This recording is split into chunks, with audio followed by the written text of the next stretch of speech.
The silk of the dress was a lie against Keisha's skin. It was the color of a fresh wound, a vibrant, screaming red that felt both like armor and a target. Beside her, in the silent, cavernous interior of the Bentley, Kwon Ji-young was a study in stillness. He did not fidget. He did not look at his phone. He simply existed, his presence consuming the oxygen in the car, his Tom Ford suit a shadow carved from midnight. The scent of him, a cold, sharp mix of cedar and smoke, was the only thing that felt real. Everything else was a memory she was driving toward, a memory she had been summoned to relive. The invitation had been delivered on thick, creamy cardstock, her name written in a looping, condescending script she recognized instantly as her cousin Tiffany's. A family reunion. A celebratory dinner at the Hawthorne, a place with starched white tablecloths and prices that were a punchline in the world she used to inhabit. Keisha knew what it was. It was not a reunion, it was an exhibition. Come, see the charity case, the invitation had screamed in its silent, elegant way. See our poor cousin Keisha, still struggling, still failing to launch, still a disappointment. They had been doing this her whole life, dangling their success like a jewel she could never afford, their kindness a thin veneer over a deep, abiding contempt for her circumstances. For 25 years, she had been the family's project and its favorite failure. The scholarship kid who went to a good school but ended up working a series of unimpressive jobs to pay off student loans her parents couldn't co-sign. The one who lived in a small apartment in a part of the city they only drove through with their doors locked. They loved her poverty. It made their own comfort feel earned, righteous. They invited her to these things to feel better about themselves, to watch her squirm in clothes that were never quite right, to offer her pitying advice and leftovers wrapped in foil. What she did not know yet was that this would be the last time. Ji-young's hand moved, not toward her, but to adjust the cuff of his shirt, revealing the severe, beautiful face of a Patek Philippe watch. The movement was economical, precise, lethal. Everything about him was. She had met him 6 months ago, not at a gala or a charity ball, but in the sterile, quiet lobby of a corporate building where she was temping as a receptionist. He had walked in, and the entire atmosphere of the room had tilted on its axis, rearranging itself around him. He moved like the room owed him space. He was looking for someone, and the man he was looking for had turned pale with terror the moment Ji-young's name was mentioned. Keisha had done her job, followed protocol, and refused to let him pass without an appointment. He had looked at her, really looked at her, and his cold, obsidian eyes had held not annoyance, but a flicker of analytical curiosity. He had respected the rule, even as he radiated the kind of power that broke rules for a living. 2 days later, a car was waiting for her after work. Not to threaten her, but to offer her a job. A new life. A cage made of gold and silk and danger. 3 months after that, they were married, a quiet affair at a courthouse with 2 of his impassive men as witnesses. He knew about her family.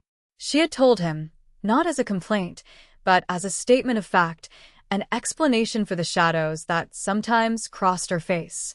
He had listened, his expression unreadable, filing the information away with the chilling efficiency he applied to everything. When Tiffany's invitation arrived, he had seen it on the kitchen counter. He had picked it up, his long fingers tracing the embossed lettering. "You wish to go?" he had asked, his voice a low rumble that vibrated through the floor. "No," she had answered honestly. "But you will," he had stated. "It wasn't a question. They need to see you." "They don't care about seeing me," she'd said, a bitter taste in her mouth. "They want to see me fail." A slow, cold smile had touched the corner of his mouth. It did not reach his eyes. "Then we will not disappoint them," he had said. "We will simply redefine the terms of your failure." And so, he had address delivered, this impossible, beautiful red thing, and had informed her he would be accompanying her. The Bentley slowed, turning onto a circular driveway lit by gas lamps. The Hawthorne loomed, all brick and ivy and old money. Her stomach twisted. It was a familiar feeling, the dread of a performance she was destined to fail. But tonight was different. Tonight, she was not walking in alone. She was walking in with a man who was more dangerous than all of her family's casual cruelty combined. The driver opened her door. The cool night air hit her skin. Ji-young was already out, standing by her side, his hand offered not to her, but hovering near the small of her back. A gesture of possession, not assistance. As they walked toward the heavy oak doors, she could feel the weight of his presence, a shield and a weapon. That was the moment everything changed. The doors opened into a private dining room, a symphony of clinking glasses and low, self-satisfied laughter. And then silence. Every head turned. They saw her first. Keisha. In a dress that cost more than their mortgage payments, its red fabric clinging to her full curves, celebrating them. Her hair was swept up, her makeup flawless. She was a vision of a woman they had never allowed themselves to imagine she could be. But it was the man beside her that shattered the scene. Kwon Ji-young stood at her shoulder, his gaze sweeping the room once, a predator assessing a new territory. He was beautiful in the way a storm is beautiful, perfect, powerful, and utterly indifferent to the destruction he could cause. Her Aunt Carol, a woman whose smile was as sharp as her jewelry, recovered first. She glided toward them, her own expensive dress suddenly looking cheap. "Keisha, darling," she cooed, her eyes flicking over Ji-young, dismissing him. "You came. And you brought a friend." Ji-young's eyes landed on Carol, and the air in the room dropped 10 degrees. He did not smile. He did not offer a hand. He simply looked at her, his gaze so heavy with appraisal it was a physical force. "I am her husband," he said. His voice was quiet, almost gentle, yet it cut through the murmuring like a razor. The silence that followed was absolute. The dinner was a masterclass in passive aggression. They were seated at the head table, a place of honor that felt more like an interrogation chamber. The questions came couched as compliments, each one a tiny, poisoned dart. "That dress is simply divine, Keisha," Tiffany said, her smile brittle. "You must tell me where you rented it. I have a gala coming up." Before Keisha could form a reply, Ji-young answered for her, his eyes fixed on his plate. "It was custom," he said, the words clipped and final. "From a designer in Milan. He does not rent his work." Tiffany's smile faltered. Uncle Robert, the family patriarch who ran a mid-level logistics company and considered himself a titan of industry, tried a different tack. He leaned forward, attempting a man-to-man tone with Ji-young. "So, what is it you do, son? Finance? Tech?" He was trying to place Ji-young, to fit him into a box he understood and could measure himself against. Ji-young took a slow sip of his wine, a deep, blood-red Bordeaux. He set the glass down with a soft click that echoed in the tense silence. "I am in the import-export business," he said, his gaze lifting to meet Robert's. "Mostly logistics. We have an interest in several shipping ports, including the one your company uses in Busan." The color drained from Uncle Robert's face. Keisha watched him, her fork frozen halfway to her mouth.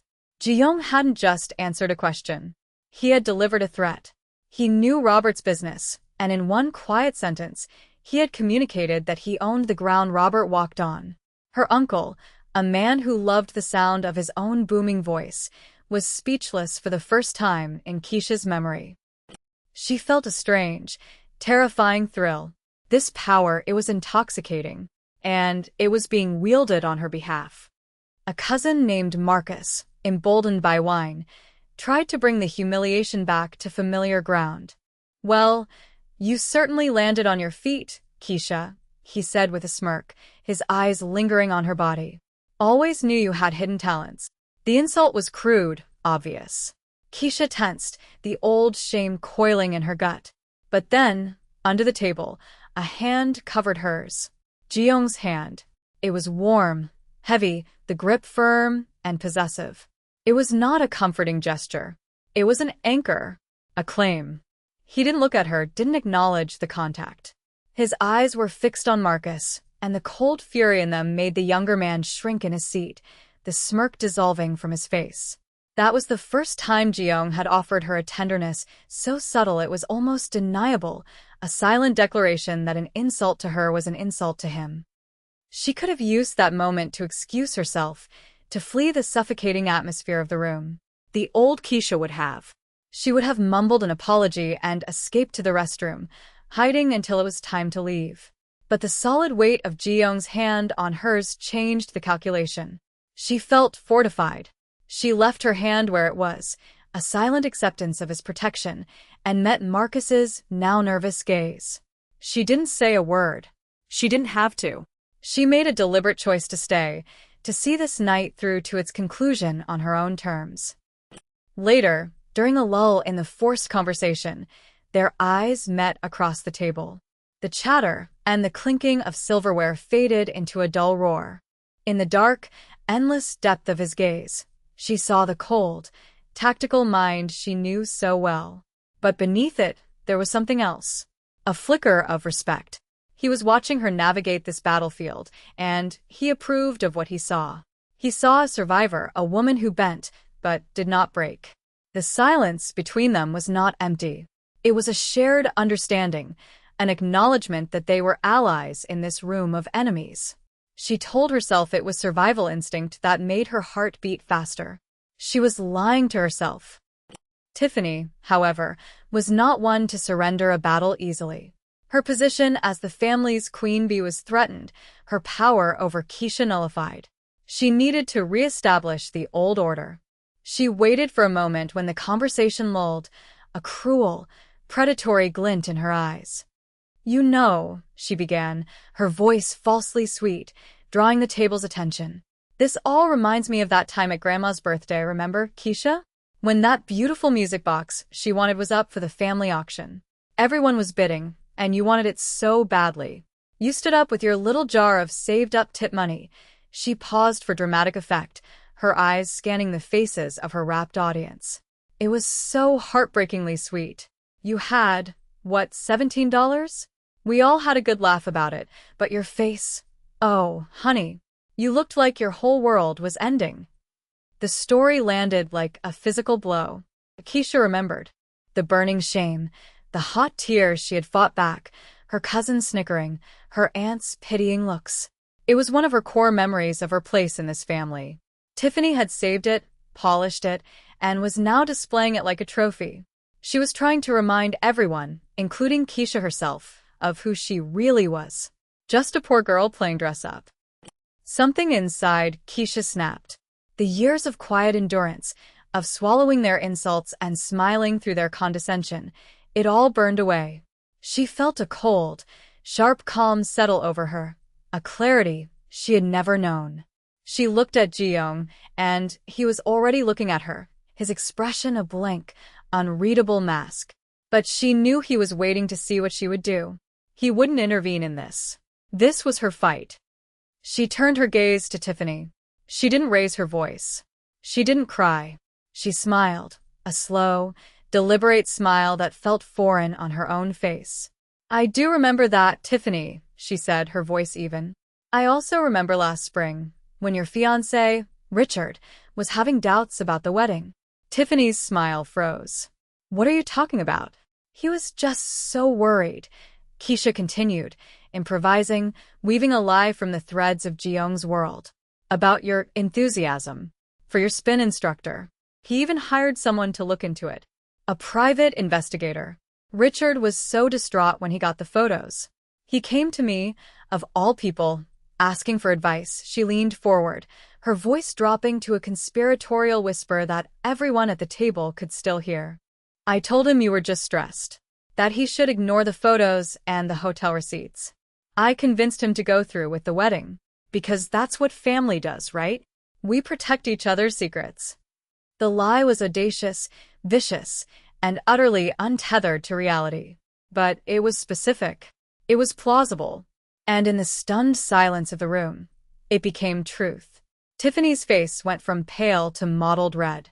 Her fiancé, sitting beside her, stared at her with a new, horrified suspicion in his eyes.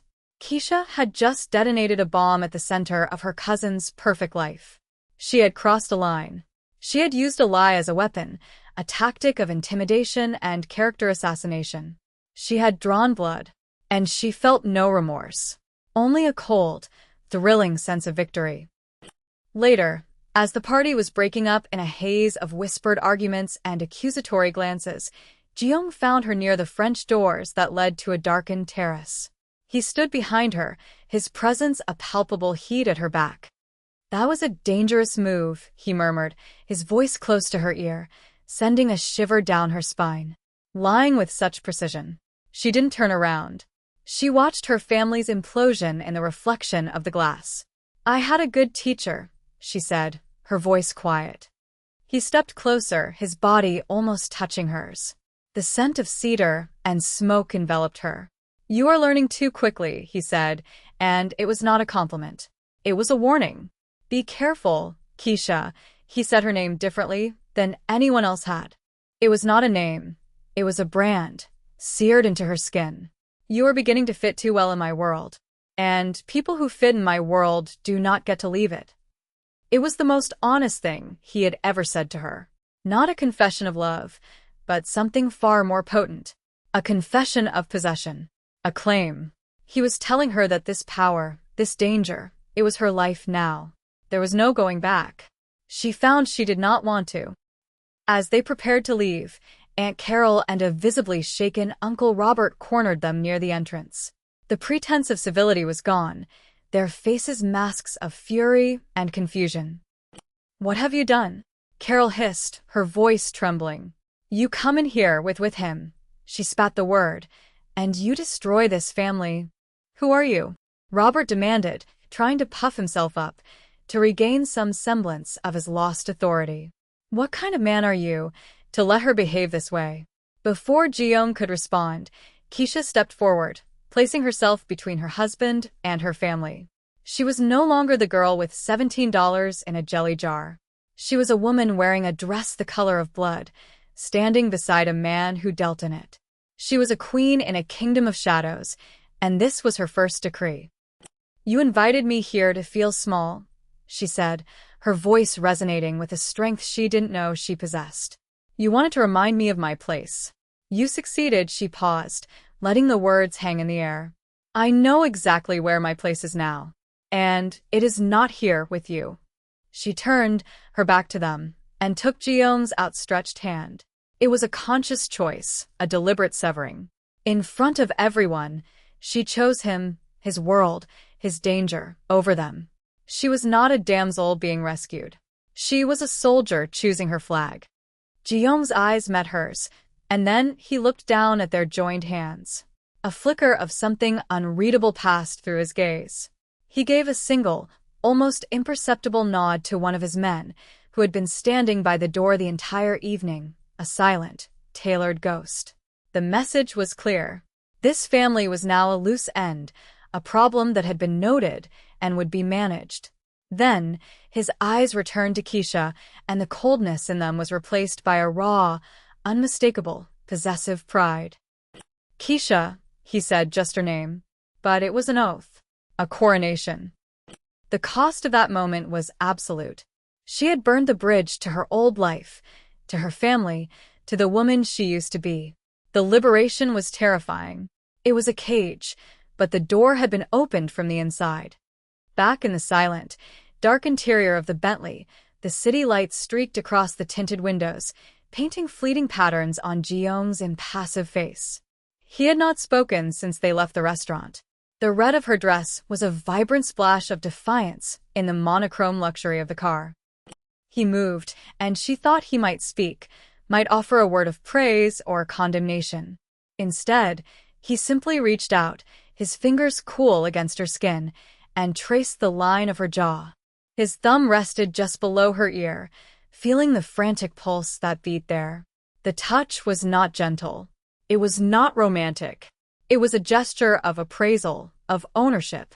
He was looking at her as if she were a newly acquired asset, a beautiful, polished weapon he had not realized he possessed. She did not pull away. She leaned into his touch, her eyes meeting his dark, unblinking gaze in the reflection of the window. The silence between them stretched, but it was not empty. It was a contract, signed in the ashes of her past. She knew, with a certainty that was both terrifying and exhilarating, that she was his. And in a way she was just beginning to understand, he was hers.